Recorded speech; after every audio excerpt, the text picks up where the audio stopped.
our speaker for today. So our speaker is Jen Settle, and she is the Director of Programs for the Theology of the Body Institute. She's been a part of the Institute since 2008, serving as Certification, Course Manager, and Managing Director. She now serves as the Director of Programs for the Internship, Certification, and Clergy Enrichment Programs. She teaches TOB throughout the country. In 2017, she became a Consecrated Virgin in the Archdiocese of Philadelphia and credits Theology of the Body as integral to discerning and forming her in her vocation. She also co-wrote the book Consecration to Jesus through St. Joseph, an integrated look at the Holy Family with Dr. Gregory Bottaro. She's going to be giving us an intro today into the theology of the body and the dignity of the human person. And so with that, I'm going to pass it to her. If you have questions throughout the time, you can private message them to me in the chat, and then I will ask them at the end of our time together. So please, we'll turn it over to Jen Settle. Awesome. Thanks so much, Katie. Thanks for inviting me to be here. I'm so happy to be with all of you over this lunch hour with you, and to give you an introduction to theology of the body. I noticed in the chat that some of you have some experience in TOB, and some of you also have taught TOB, especially in youth. So thank you for that introduction of being able to see kind of where everyone's coming from. But I know there are some people who have never heard of theology of the body, or just have never taken the time to really or have the time really to be able to really dive into it. So what I'm going to talk about in the next 40 minutes or so is really just sort of skipping over the pond of theology of the body. So we teach a week-long 30 hours of graduate level course in theology of the body. And so 30 hours distilled to 40 minutes. Again, I'm just going to throw a rock over the pond, and we're just going to hit different points of theology of the body. But primarily what I want to talk about, in addition to just the content of theology of the body, is really just how it really enters into the dignity of the human person. And learning theology of the body for myself, I learned theology of the body before I even came to work at the Institute, and continue to learn. I've been to over 100 of the week-long courses, and there's always more. Every time I go to a course, even though some of the content is the same in terms of our introduction to theology of the body, there's always more, because I'm always at a different place in my journey with the Lord, different place in my ministry, and different place in my life. So being able to really look at theology of the body is not sort of like a once and done, sort of oh yeah, I know TOB. It's more of it's an ongoing, lifelong journey of coming to know who we are created to be as male and female, and how do we find happiness. So I'm going to dive right in, and I've got some PowerPoint slides. So I'll go ahead and I'm going to share my screen, and we'll get going. And I just want to make sure that you can see. Okay, can you give me a thumbs up if that's you're able to see that? All right, awesome. Okay, so what is the theology of the body? John Paul II wrote the theology of the body from 1974 to 1978. And he did so in the presence of the Blessed Sacrament. So he wrote theology of the body prior to becoming Pope, being named Pope. And the reason why he started writing the theology of the body was really to answer the call of Paul VI, Blessed Paul VI, in Humanae Vitae. So the document on life, on human life, the dignity of human life. And in that document, Paul VI called for a total vision of man. And of course, if you've read Humanae Vitae, it's a very small document, and theology of the body is quite large. So John Paul II really wanted to respond to this call of what is the total vision of man? Who are we? And how do we find happiness? And this is really what John Paul II is writing in Theology of the Body. So he finished it right before he became Pope in 1978. And so he broke it down into a series of 135 reflections. And these reflections he actually gave as the first talks of his pontificate. So we're so used to, since John Paul II, that the Wednesday audiences are sort of an opportunity for catechesis that is connected to each other, not just individual catechesis, but actually a series of catechesis. And actually, John Paul II was the first pope to ever do this, to ever use these Wednesday audiences as a continual catechesis in a series. And so right out of the gate in his pontificate, he just finished writing the Theology of the Body. And so for him, this was fresh on his heart, but it was also just an integral beginning to his pontificate. So he actually delivered 129 of these 135 audiences between 1979 and 1983. So we actually have the other remaining reflections, the other remaining 6 reflections that were actually found in the archives of the Vatican that we didn't know existed. So Dr. Michael Waldstein, who is the one who translated the Theology of the Body, actually found the lost 6 reflections, and they are on the Song of Songs and the Book of Tobit. So really beautiful reflections. So what is the Theology of the Body, and what does it really focus on? It focuses on 2 main questions. So the 2 main questions are, what does it mean to be human? So it talks about the identity, understanding the identity of male and female. And secondly, it says, it answers the question, how can I live my life in a way so as to be truly happy? Meaning vocation. So these are the 2 sections really of the Theology of the Body, about identity and vocation. He establishes this identity part in that takes up a lot of the catechesis, as really helping us to be reformed in what it means to be human.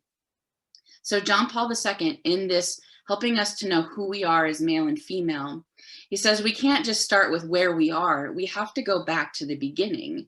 We have to know where we came from. And so he splits this identity section to help us to understand our identity into 3 main sections.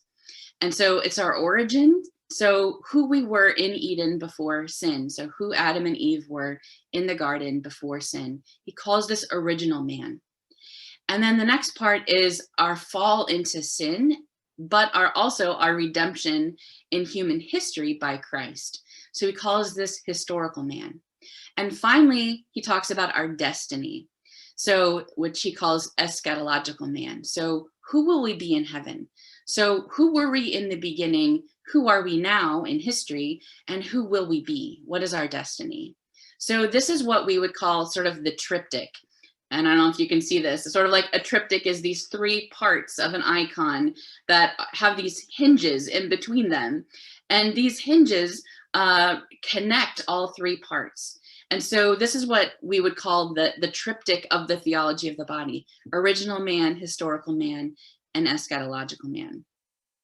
So first of all, Theology of the Body. It sounds like a very interesting term. I remember the first time someone asked me if I'd ever heard of Theology of the Body, and after having a master's and an undergraduate master's in theology, I'd never heard of it. And so it seems a little odd to talk about what makes the body theological, that there's a theology to the body. Well, obviously we know the theology means the study of God. So how can we say there's a theology or a study of God in the body? Well, Catechism tells us in the body of Jesus, we see our God made visible. So we can understand the theology of the body, the study of God in the body through the incarnation, through God taking on flesh. And so this really is what John Paul II, we would call the thesis statement of the entire Theology of the Body. And this is the body, in fact, and only the body is capable of making visible what is invisible, the spiritual and the divine. It has been created to transfer into the visible reality of the world the mystery hidden from eternity and God, and thus to be a sign of it. So you are experiencing the spiritual, the divine of who Jen Settle is through my body. So as I'm communicating through my mind and being able to then speak the words, hopefully all of them, that you're experiencing and encountering the body. You're experiencing my body, but you're also experiencing my spirit, my soul. So as we are one person, body and soul. And so it's only through the body that I can make visible what's invisible about me, meaning my spirit. And the body is actually meant to be that sign of the visible reality of God and the mystery of God that is Trinitarian, Father, Son, and Holy Spirit. So the body, this is a key part of the theology of the body. The body, excuse me, and only the body is capable of making what is visible, what is invisible. So that's the main thesis statement, that he's going to base the rest of the theology of the body on that statement, the importance of that statement. So this is the part one of the triptych, the words of Christ. I'm going to talk about original man. So in this part, again, we can't understand who we are unless we understand where we came from. So you can hear a little bit about who Jen Settle is, but if I were to talk to you about where I grew up and my family, you would come to understand more of who I am. And so John Paul II says we need to go back to understand who we were created to be, male and female, in the beginning. So this part is really a reflection on the body, on sexuality and marriage as man and woman experienced them in the beginning before sin. And he's going to break even this part down into 3 other little sections. And these key experiences of man and woman. He's going to talk about original solitude. So how did Adam experience his body, sexuality before Eve existed? He's going to talk about original unity. So after Eve was created, what was the experience of Adam and Eve before sin? And also original nakedness. What was their experience of the body before sin? And John Paul II talks about how these key experiences of Adam and Eve, the original solitude, original unity, and original nakedness, are at the root of every human experience. So let's talk about original solitude. So we go back to Genesis. John Paul II goes back to Genesis and before Eve was created, and the experience of Adam. Adam was charged by the Lord to name all of the animals. And so as he's doing that, he understands that he's alone in the world in his human nature. He's alone in the world as a person. So he doesn't have a mate.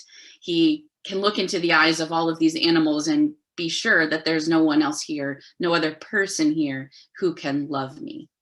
So he asks himself, who am I? So as he names the animals, he's alone in the world as a person. There's no other person here for him to love because the body expresses the person. So he recognizes in the bodies of these animals, there's no other person here who he can love and that can love him. So as Eve is created, as Adam goes to sleep, excuse me, Eve is created and he wakes up and he sees her. He sees the body of Eve and he says, at last, bone of my bone and flesh of my flesh. The sentiment of his heart is like, here finally at last is a person that I can love and who can love me. And he sees that through her body and through her person. So what is this experience of Adam and Eve, this original unity? So now there's no original solitude. Adam is no longer alone in the world as a person. He has this unity. He's called to live in relationship with Eve. And so this original unity has 2 specific meanings: that they share a common humanity, and that they're also meant to become one flesh. They can look at each other's body, and by just their body, they can understand that they fit. And so there is a communion of persons, meaning someone I can love and who can love me, but there's also a communion of the flesh that they understand in their body. And in this original unity, all of their desires and passions are ordered to the other as a gift, that they have no desire to use the other, because again, they are in a state of grace. That they were created without sin. So everything that they desire for the other is ordered to be a gift and to never use the other. So as I mentioned, they could see each other in their nakedness and recognize that they were that call to communion, and the call to communion of the flesh and of person.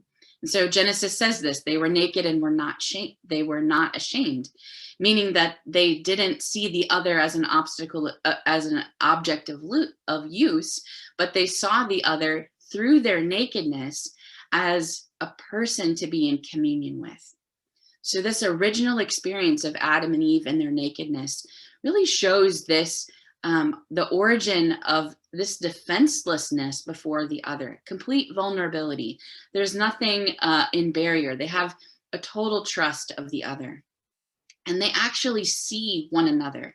There is a depth of intimacy that they experience. They see each other.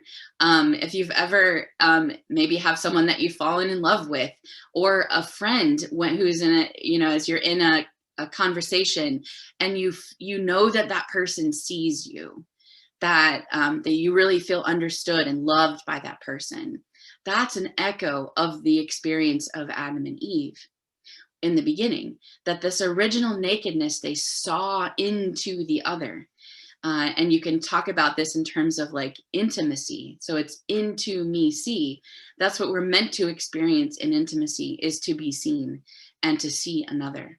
And that's what St. Augustine says is our deepest desire of our human heart, is to see another and to be seen by that other's loving look. And this is what John Paul II calls the peace of the interior gaze, that we are called in this experience of Adam, original experience of Adam and Eve. They are called to see and know each other fully. They have an intimacy of persons, that they saw the beauty of the person revealed through the body. And this is where John Paul very beautifully talks about how they discovered the spousal meaning of the body. And this isn't something that's lost because of Adam and Eve and original sin. It's something we all still have, that there is a spousal meaning to our body. It means that our body has the capacity, the power to express love. And precisely that love in which the human person becomes a gift, and through that gift fulfills the very meaning of his being and existence. So every man has a spousal meaning of his body. Every woman has a spousal meaning of their body. And it's meant to be gift, to express love, how our body expresses love, and to be a gift. So John Paul II transitions from original man, excuse me, how we were created in the beginning, to historical man. So what happened in the fall as Adam and Eve both fall? And from that point on, humanity, all of humanity, deals with concupiscence, meaning all of our desires and our passions are disordered. And so as a result of this original sin. So this concupiscence, this pull towards something that is not good, not true, not beautiful, it comes from sin. It inclines us to sin, but it is not itself a sin. So we all have concupiscence, even when we're in a state of grace. It means that our passions may be disordered. We may be attracted to things that aren't good for us. And so we have temptations in the world. A temptation is not a sin. It comes from sin. It inclines us to sin, but it's not itself a sin until we make an act of our will to act upon that temptation, that desire, that pull towards something that is disordered. And so John Paul II talks about, after Adam and Eve have both sinned, this original sin, the effects of it on humanity, again with concupiscence, but also really casting doubt on the gift of the Father. So when we have faith, it leads us to receptivity before God. A lack of faith leads to grasping, which really is what Adam and Eve both did when they grasped for the fruit, when they didn't believe and didn't trust that God was really going to provide for them. And so they no longer trusted him. And this is when fear enters into the relationship of Adam and Eve. And so we become, as human beings, alienated from love. They became alienated from original love, meaning that in scripture it says they hid themselves. That was the first thing they did. They no longer saw the body of the other as the revelation of the person. They stopped seeing the body as the person and the divine gift. And this is when lust enters into their relationship. They hid those parts of themselves. They didn't clothe their elbow or their ear. They clothed the parts of themselves that made them male and female, because, first of all, of its dignity. Second of all, because they didn't trust the other would be able to see the goodness of their body, that was lost. And this is where John Paul talks about how lust, the heart, there's this battle that we feel between love and lust, and that still continues in us today.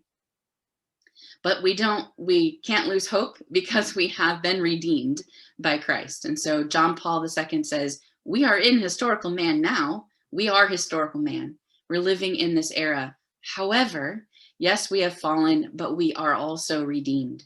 And so this beautiful section that he talks about, that Christ really invites us to overcome, again, concupiscence, to overcome our disordered desire. We have the capacity to overcome it by the grace that flows from our redemption through the offering of Christ for us, and that we can live in freedom and purity of heart, that it is possible for us. We aren't doomed by our concupiscence. We aren't doomed by original sin and the effects of it. That through the redemption, our redemption in the sacrifice of Christ, that we have the ability to live a purity of heart. And again, I think purity has kind of taken a hit. The realness of purity has taken a hit over the years of seeing it as some sort of prudishness. But it's not actually, purity is not a rejection of the body or a repression of desire, which is eros, which is our passion. But purity is actually a redemption and a transformation of the body, a transformation of our desires. That we can, JP2 says, we can see the purity of God, see in the human person, in the human body, the glory of God.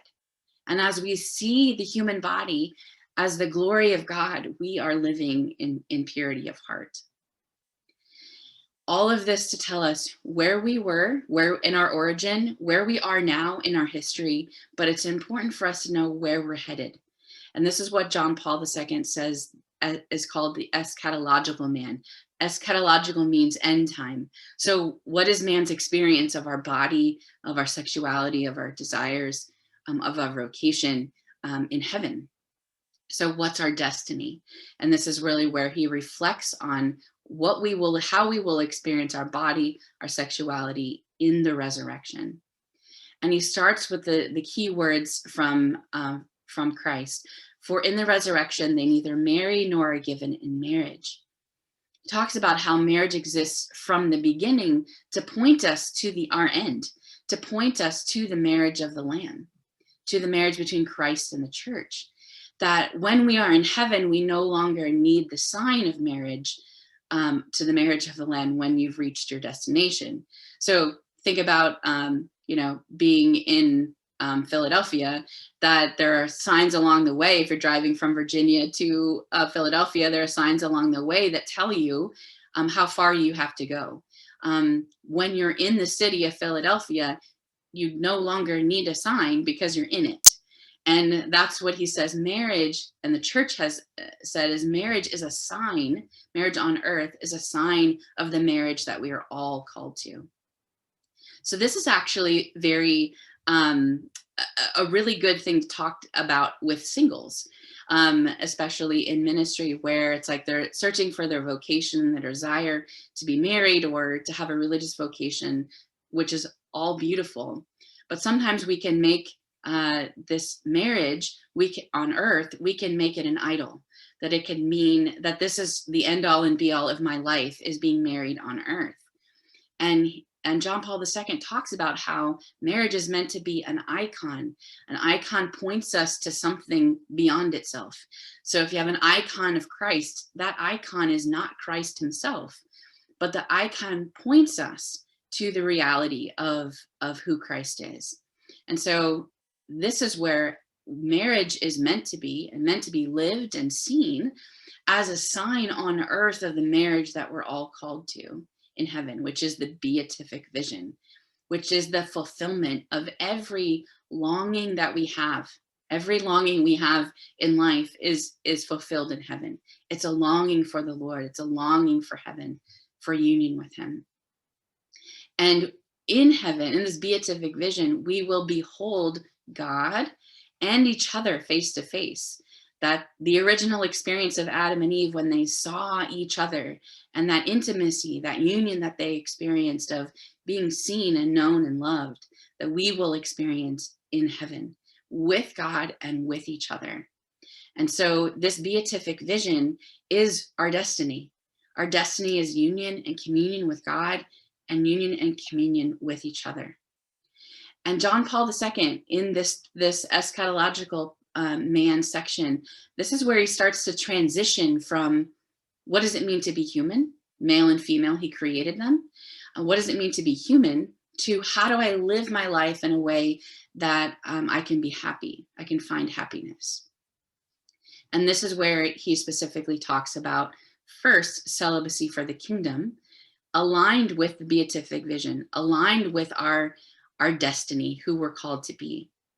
And so he talks about how there are people living on earth right now who are experiencing a foretaste of the heavenly marriage that we're all called to. And he says the people who are living this on earth are celibates.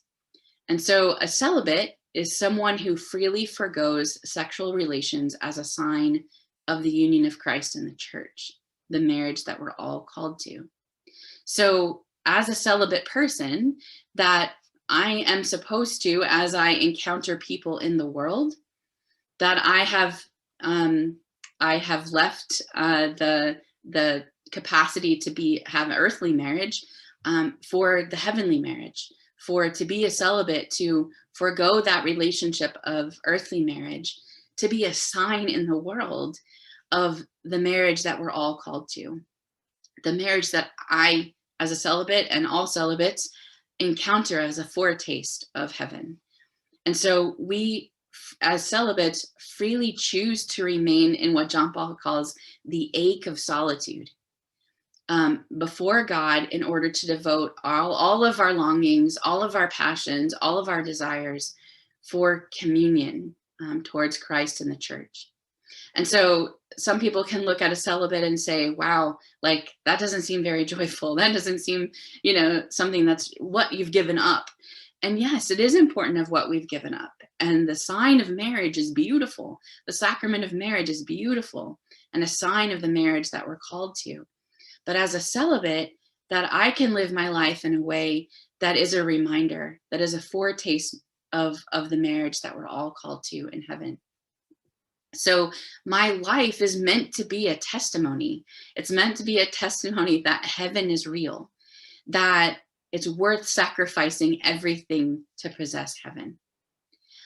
It's important too that Christian celibacy is not a rejection of the meaning of sexuality, but actually a living out in an even more full way.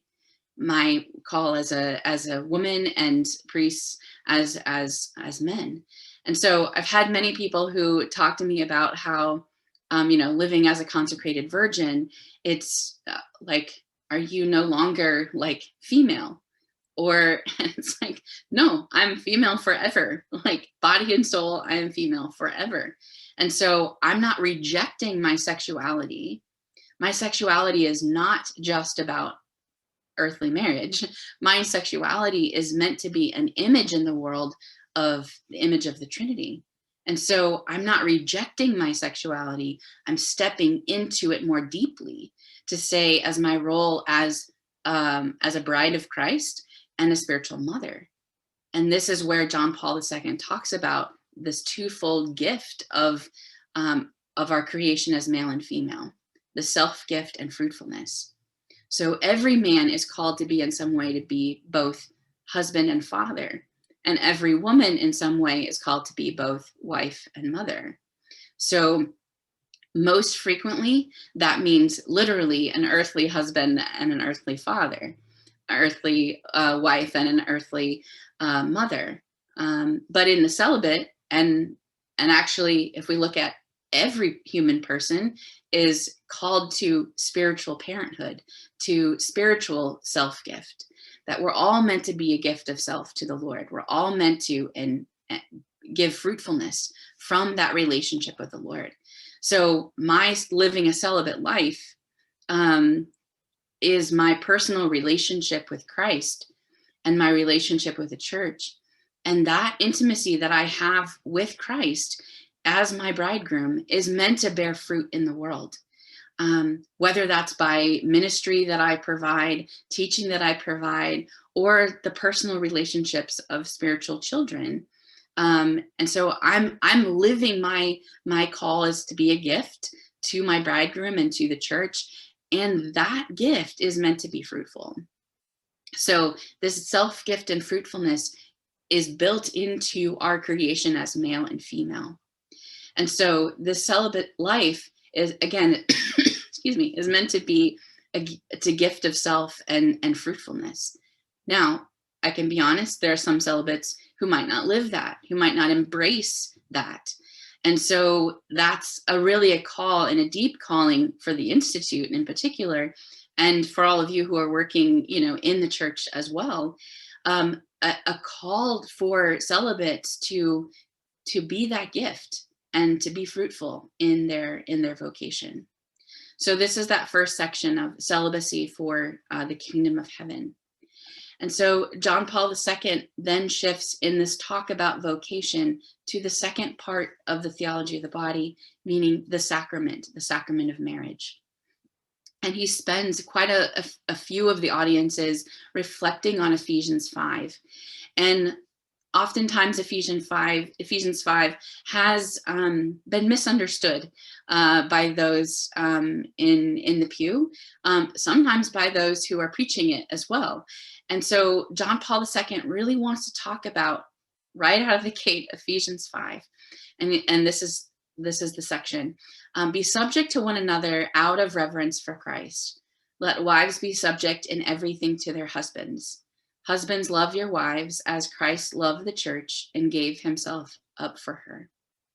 So as husbands that are meant to model Christ came into the world. He was incarnate. He came here not to be served, but to serve, to lay down his life for his bride. That was his mission of coming, was to lay down his life for his bride. So St. Paul is really calling husbands to be willing to die for their brides. They are called to model the love of Christ the bridegroom. And so to love their wife means that as Christ loves the church, means to have a willingness to die to themselves and to die for their bride. And so brides are called to be willing to let their husbands serve us, to let our husbands be willing to die for us. And this is the word that kind of catches everybody on Ephesians 5 when it's in the liturgy. It's the word submission. So I want to redeem this word of what submission means. If you just break up the word submission, it means under the mission, to put ourselves under the mission of our husbands as brides. And what is their mission? Their mission is to serve us, to die for us. So that's a mission that brides can put themselves under the mission of the husband who is living his vocation as Christ did. So we're only called to submit, to put ourselves under the mission of a bridegroom who models for us the bridegroom of Christ. So this putting ourselves under the mission is to allow our spouses, to allow our husbands to die for us, to be like Christ for us. Also, John Paul II will talk about in the sacrament of marriage and the marriage relationship between husband and wife, that our bodies have a language, and that the language of the body within marriage is that conjugal intercourse, where the words of the wedding vows, the I do's that are spoken before the altar, become flesh. So let's take a look at those wedding vows. The wedding vows help us to live a vocation of marriage that is free, total, faithful, and fruitful. So the question's asked, do you come here to enter into marriage freely and wholeheartedly? So free and total. And the bride and the groom say, I do. Do you promise to love and honor each other for as long as you both shall live? I do. So faithful. Are you prepared to accept children lovingly from God? Fruitfulness. So the language of the body of husband and wife, of that conjugal intercourse, is meant to be a renewal of their wedding vows, a renewal of the vows that I give myself to you freely, totally, faithfully, and fruitfully. So as John Paul II talks about, and also the church has taught, there are two meanings of that conjugal intercourse, that conjugal union between husband and wife. It's meant to be unitive and procreative. So unity is that it unites the husband and the wife physically, emotionally, and spiritually. And also procreative. It's meant to be life-giving. So we can speak about even those who unfortunately bear the cross of infertility as a husband and wife, that their conjugal act that is unitive is also meant to be life-giving. It's meant to be procreative in the sense of their life, their marriage bearing fruit in the world. That their life, their marriage with the sacrament of their marriage gives life into the world. Not just a biological child, maybe not even a child at all, but they can have the freedom to work within the church, to volunteer, to minister within the church, to be their marriage to be life-giving in the world. So the meaning of the body, of unitive and procreative within marriage, and the language of the body is meant to speak truth. So when we separate the two meanings of this conjugal union between husband and wife, the act itself loses its meaning and actually means the opposite. So when we put something in the place of keeping the marriage, the conjugal act between husband and wife, from being procreative, it means the opposite. It's not speaking truth. It's not saying, I give myself to you freely, totally, faithfully, and fruitfully. So when we separate those two meanings, we actually can do real damage to the relationship and the meaning of the body, the language of the body within marriage. And so couples choose to speak this language of the body honestly in their marital act. But sometimes couples are not always obligated to speak. And I want to use that in terms of John Paul II will talk about natural family planning here, and talking about how there are times within the sacrament within marriage, within the biology of a woman, that she's not fertile. And you can have sexual intercourse during those times when you've decided and discerned to not have a child. But during those times when the woman is fertile, and you've discerned that now is not the time for within your marriage to have a child, that you're not obligated to speak, meaning you're not obligated to have conjugal union. So we choose to speak, we're meant to speak the truth of our bodies, the language of our bodies within marriage as well. So is it possible, as we kind of come to the end of our time, is it possible for spouses to love as God loves, meaning free, total, faithful, fruitful? Absolutely, only by grace are we able to do that within marriage. That the love between husband and wife is meant to be a witness to the love as God loves, which is free, total, faithful, and fruitful as well. And there's some quotes there from scripture that talks about that.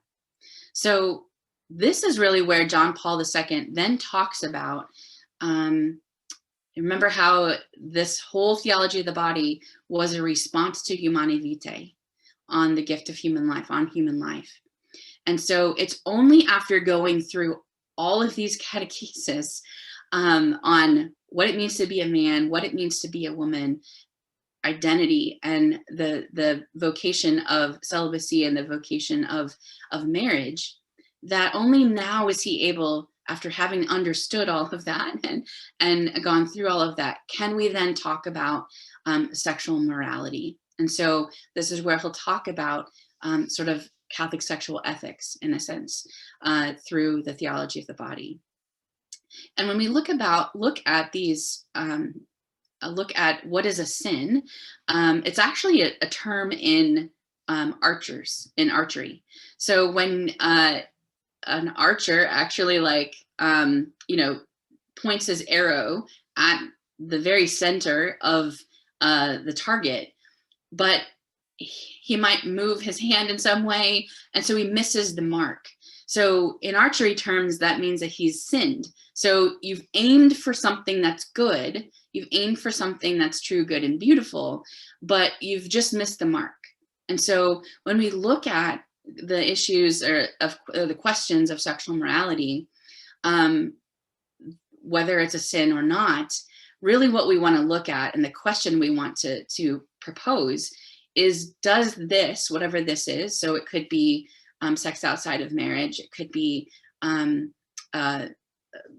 marriage, it could be, sorry, I'm losing my words, it could be pornography, it could be any issue really of sexual morality, contracepted sex, even in marriage.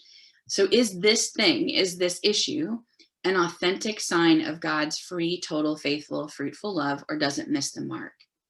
So it's not meant to be a condemnation of anyone. They're pointing to something, they're aiming at something that's good, true, and beautiful.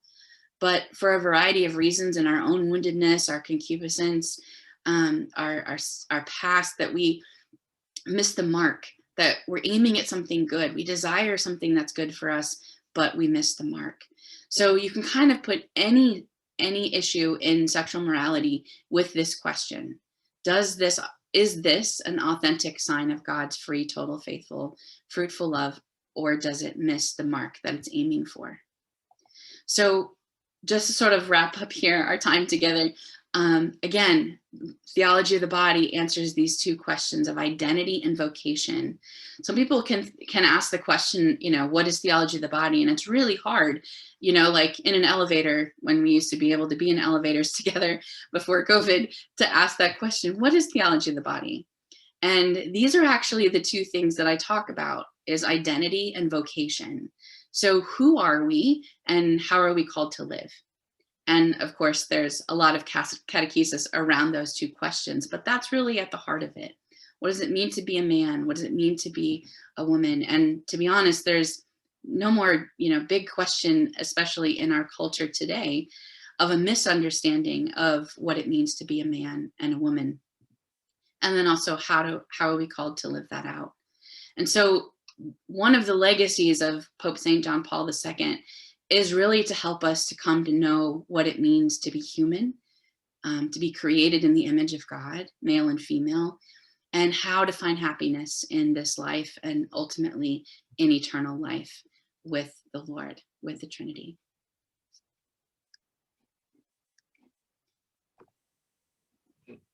Awesome. Thank you, Jen, for just it's such a big teaching. There's so much, but yet it's also it's so simple. Who are you? How are we called to happiness? It's so easy when you boil it down to that, even though it's everything. So there's so much at the same time, yes. Which is great. So we have a number of different types of questions. So we'll see which ones we can get to. Okay. So the first one that a couple of people asked in different ways, but is that no one at a couple of these parishes has really heard of theology of the body before. And one person in particular said that when they brought it up with their priest, they thought it was just a chastity program and kind of were like, that's nice, you can do that with the teens if you want, and that's great. So the question is, where would you suggest they start if they're trying to bring this to their parish? What is the starting point? I think honestly, the starting point is themselves. So to be able to actually, for you to study theology of the body, for you to encounter it, to experience it. Oftentimes I tell people who want to convince their pastor or their DRE to do something with theology of the body, I always encourage them, talk to them about how it's changed your life. Talk to your pastor about how it's deepened your your Catholic faith, how it has encouraged you in your marriage, how it's encouraged you in your vocation, encouraged your family life, what it's done for you personally. That so I would say start with yourself. Start in a place of learning the theology of the body yourself, and allowing it to your person to sort of seep into theology of the body, being open to what the Lord wants to give you in that, and then being able to speak directly, to the priest, to your pastor, to the principal, to the DRE, whoever that is, youth minister, to then share that part. Like, this is something that I have learned that I really want our other parishioners to come to know this, and vocations to be, transformed. So I'd say start there, and then approaching them, and maybe, volunteer to say, I could, after studying theology of the body, maybe I could give a talk at the parish for free, like an hour, of talking. But that, I would say, start from that place, and from that place of you experiencing it and knowing it, you can help to also teach pastors and teach those who are in authority and make decisions about what it is. Because oftentimes it's misunderstood, or it's unknown to them as well. I know for me, like, I, got involved in the Theology of the Body Institute because I wanted to learn more as a youth minister, and I came away being like, I know nothing, but I know so much more, and it just changed my life. So, like, definitely the more that you get involved, the better. Like, the more that you learn, it completely blows your mind how it just changes the way you look at everything in life, honestly. Yep. So one of our more specific questions is specifically around, there was a thing that came out a few weeks ago, I don't remember exactly when, where about blessing homosexual unions, and how that's not something that we can do as a church. And so we're looking for maybe tips on, like, how do you answer, particularly this person asked about a young person's question with that, but how do you answer someone's question when that gets brought up and you're like, why can't we bless something? Why can't we bless that? So. Right. So to bless something means it's consecrated. It's consecrated for a purpose. It's set aside. And so when we can bless people. Of course we can bless people. We can bless objects, all of us have rosaries that we've asked a priest to bless, that this is set aside for the purpose of prayer. And so we can bless things and people that are meant to really be an icon or an image of God. So can a person who is struggling with same-sex attraction, can they be blessed? Yes. But we can never bless something that isn't reflective, an icon of God. So in the church, we believe that marriage is exclusive to male and female in the sacrament of marriage, exclusive to male and female. So anything outside of that, we can't bless.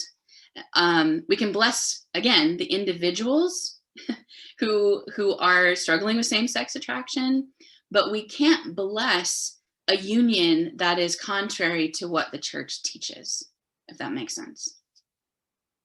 I think that makes lots of sense. And I love that you bring up that you can bless people always, like, yes. No matter what. We love every person, and that's such an important aspect of it. Absolutely. The next question is, how can we use this teaching to prepare couples for marriage? Oh my goodness, this is a big one. It's a big one. Really, there actually are some really wonderful programs, and I'm sure, Katie, you have it in your resource, programs in preparation for couples for marriage. It's really important. This is the theology, in some sense, the theology of the human person, male and female, and the theology of marriage. So this is a great opportunity in teaching TOB to help them to come to know what it means to be a man, what it means to be a woman, and their call to communion and union with each other in the sacrament of marriage. But also, I think, helping them to understand that even their marriage isn't the end all and be all of what they're destined for. That their marriage is meant to be that icon in the world of the marriage between Christ and the church. And for couples to really come to really, like, internalize that and be intentional in their relationship as husband and wife. Are we imaging God's love in the world? And what we are doing in private, in the conjugal act between husband and wife, is that really in line with what the church teaches? And is that imaging God's free, total, faithful, fruitful love? So this is where I think there's many resources out there, and this is really also at the heart of TOB as well. Great. Similar vein, we're getting into some specific ones. So how would you suggest sharing this message with college students in a way that's digestible and isn't just that like one-time event a year? You know, sometimes we can all, no matter whatever ministry, and it's like, oh, this is our one night that we talk about this one topic. If you want to go deeper in some way, how would you suggest doing that specifically with college students? Yeah, and I mean, college students are usually in what I call like perpetual discernment sometimes. They're like discerning their vocation and trying to figure out what is God's will. What am I supposed to do? How am I supposed to live?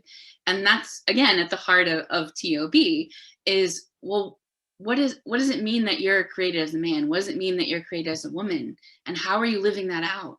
And also, how are you really living a life that is open and receptive to what the Lord wills? And so I think one of the most important ways and easiest sort of ins into the heart of a college student is talking about the ache and longing, the ache and longing in our heart. And they're longing and aching for intimacy. They're longing and aching for union and communion and vocation. So that's a universal experience of that ache. Even if you're married, even if you're in your vocation, we all have that ache and that longing. And so like naming that and speaking into that of like, what is that ache? When you're alone in your college dorm on a Thursday night, and you're just like so in like aching and longing for intimacy, to be known, to be seen, to be loved, but you're looking for it in so many other ways that end up not providing a solution to that ache. The ache is still there. Where are you going to fulfill that ache? And what does that ache mean? So that's kind of a starting point. All college students know that, all human beings know that, but I think in a particular way, that ache and that longing for intimacy, the ache and the longing for their vocation. Great. We have one question that I don't think you said the word feminine genius, but you talked about being a man, being a woman. So somebody asked that they've heard of the feminine genius, but then wanted to ask, what exactly is that? And then is there a masculine genius as well? The answer is yes, there's both. John Paul II actually spends more time developing the feminine genius. And you can read that in his document on the dignity of woman. So if he talks about the feminine genius, meaning she is the icon of the church, because the church is feminine before the bridegroom Christ. And so as a woman, we are icons of the church, that we're meant to point to this, the ending marriage between Christ and the church. So there is this, what we have stamped in our body and in our person as female, that we are open and receptive to love. Our bodies open and are receptive in the conjugal act within marriage. Our hearts are open and receptive to the bridegroom. And so the feminine genius is that as we open and are receptive to the bridegroom, we bear life. There is life within us. And so the feminine genius is that openness, receptivity, being an icon of Christ, of the bridegroom, of the church, towards our relationship with the bridegroom. Yes, there also is a masculine genius. So the masculine genius is to be that icon of Christ. And so as an icon of Christ, to be the initiator of the gift of self. So we see that even within the context of the conjugal union between husband and wife, to be that initiator of the gift of that act.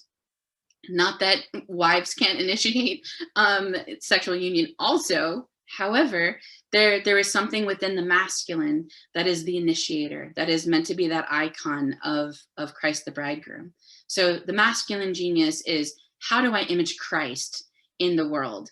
And the feminine genius is, how do I model the church? How am I an icon of the bridegroom of, of the bridegroom of Christ?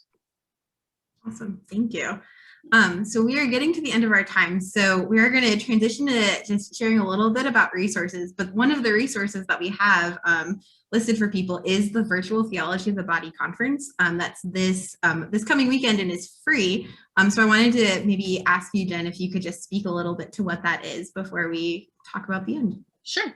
So we have over 80 different speakers. Last year we did this during the pandemic. It was the second sort of virtual conference kind of going on. We had 78,000 people from 156 different countries, which I didn't even know there were that many countries, to be honest, that were all over the world, 80 different speakers in Theology of the Body, and it's free. And the talks themselves are basically like 15 to 20 minutes. So you can have time throughout a weekend to watch as many as you'd like. There are some live Q&As as well throughout the weekend. And we have different tracks. So we have one track that's in Spanish. So a whole, kind of a track just for Spanish speaking in Theology of the Body. We have a track for clergy and religious. So talking about the application of Theology of the Body to the priesthood, to the diaconate, to religious life. And we also have a St. Joseph, Year of St. Joseph track. So melding Theology of the Body and the heart of St. Joseph. So you can go to tobvirtualconference.com, tobvirtualconference.com, and you can sign up for free. It starts on Friday evening and it goes until Sunday afternoon.